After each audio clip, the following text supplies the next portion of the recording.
Kasih karunia atau grace dalam bahasa aslinya yaitu charis yang berarti hadiah, pemberian secara cuma-cuma. Nah, saudara berbicara pemberian secara cuma-cuma, kasih karunia di dalam Tuhan Yesus Kristus adalah bukti dari cinta kasih Bapa yang membawa kita pada keselamatan. Tetapi kasih karunia Tuhan yang membenarkan kita, itu bukan satu alat untuk membenarkan kita untuk terus-menerus jatuh di dalam dosa. Bukan satu alat untuk melepaskan kita dari segala konsekuensi kalau kita sesuka hati untuk melakukan dosa. Tetapi kasih karunia itu adalah alat untuk mengangkat derajat kita, untuk membenarkan kita dulunya yang berdosa menjadi umat pilihan Tuhan. Dan saudara, apa kata firman Tuhan dari Titus 2 ayat 11 hingga ayat yang ke-15?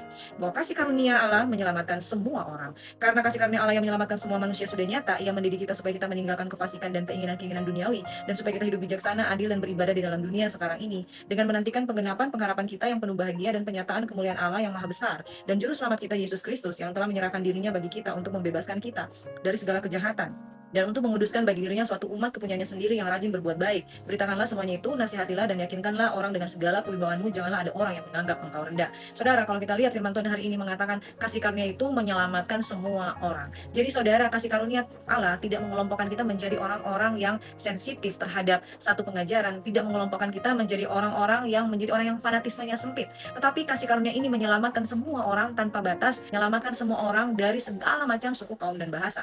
Dan kasih karunia ini bukan satu alat untuk kita terus-menerus jatuh di dalam dosa, melainkan kasih karunia ini membawa kita meninggalkan kefasikan dan keinginan-keinginan duniawi. Jadi saudara, kasih karunia itu punya tujuan, membuat kita itu diubahkan, meninggalkan baik itu kefasikan, keinginan duniawi, dan juga dikatakan untuk membebaskan kita dari segala kejahatan. Jadi membebaskan kita dari segala dosa. Dan yang kedua, membawa kita dikuduskan di dalam ayat yang ke-14, yang telah menyerahkan dirinya bagi kita untuk membebaskan kita dari segala kejahatan dan untuk menguduskan bagi dirinya suatu umat kepunyaannya sendiri. Jadi yang pertama, membuat kita meninggalkan kefasikan, keinginan duniawi, dan kejahatan. Yang kedua, untuk menguduskan kita dan kita menjadi satu umat kepunyaannya sendiri yang layak di hadapan Tuhan. Dan yang ketiga, saudara, supaya balik lagi ke ayat 12, supaya kita hidup bijaksana, adil, dan beribadah di dalam dunia yang sekarang ini. Artinya saudara, kalau saudara beroleh kasih karunia di dalam Tuhan Yesus Kristus, kita dipanggil untuk beribadah kepada Tuhan. Jadi ibadah itu bukan suatu syarat untuk masuk kerajaan surga, tetapi ibadah itu